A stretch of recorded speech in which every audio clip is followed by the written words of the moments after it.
L'autre jour, je vous ai parlé des familles d'âmes. C'est un sujet qui vous a beaucoup intéressé et j'avais envie de parler d'une famille d'âmes en particulier. Si c'est quelque chose qui vous intéresse, dites-le moi parce que j'ai envie de faire une soirée, une conférence pour parler de ce type de famille d'âmes. Donc là, aujourd'hui, je vais commencer à vous donner des informations qui viennent de mes recherches. Mais si vous avez envie qu'on aille plus loin, vraiment n'hésitez pas à me le dire dans les commentaires. Alors la famille d'âmes qui est très connue dont j'avais envie de parler, ce sont les passeurs d'âmes. Alors les passeurs d'âmes, la caractéristique première, souvent, on se dit: «Ah oui, les passeurs d'âmes, c'est les personnes qui font passer les défunts, voilà, du monde terrestre jusque dans leur monde, le monde des défunts, sur d'autres plans vibratoires, qui retournent à la source» et cetera et cetera. Souvent, quand j'interroge les gens, c'est un peu cette notion-là, qu'ils ont des passeurs d'âmes.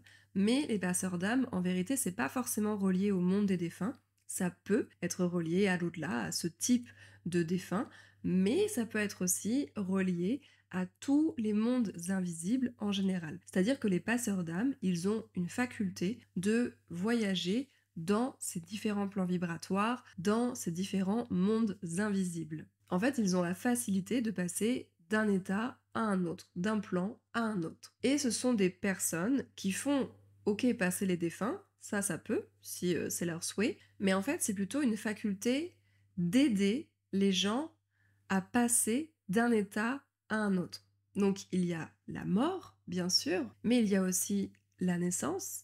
Quelque part, les sages-femmes sont des passeuses d'âme et des passeurs d'âme. Et il y a aussi l'adolescence, ça peut être aussi les premières règles, par exemple. Ça peut être aussi la ménopause pour les femmes, mais ça peut être aussi une reconversion, un déménagement, un changement d'identité, dès le moment où dans votre vie, vous passez d'un état à un autre, lorsque vous faites accompagner dans ce moment de vie. Je pense par exemple à l'accouchement avec les doulas, les sages-femmes aussi.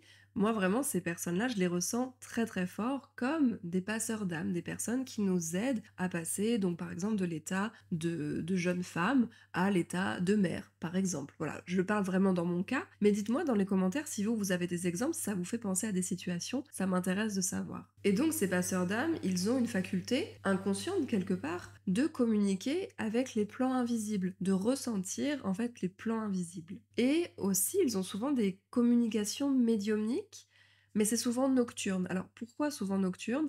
Déjà au niveau médiumnité, au niveau plan vibratoire, il y a des plans qui s'activent plutôt la nuit, et les passeurs d'âme du coup vont être plutôt actifs parfois pendant le sommeil. Ils ont des fois au réveil cette sensation d'avoir travaillé toute la nuit et d'être encore fatigués. Et donc ça peut être la signification d'une activité nocturne assez intense, notamment sur les plans invisibles, sur les plans vibratoires. Ça peut être des sorties de corps, des sorties astrales, ça peut être des voyages, voilà, dans d'autres mondes, dans d'autres plans. Mais tout ça, les passeurs d'âme, ce n'est pas que ça. Ils sont aussi souvent thérapeutes, aidants, et un signe parfois pour les reconnaître, ils ont souvent le syndrome du sauveur ou de la sauveuse. Ils veulent aider tout le monde, être partout, voilà, aider vraiment le plus grand monde, et c'est ce qui fait qu'ils peuvent aussi être fatigués parce qu'ils donnent beaucoup d'énergie.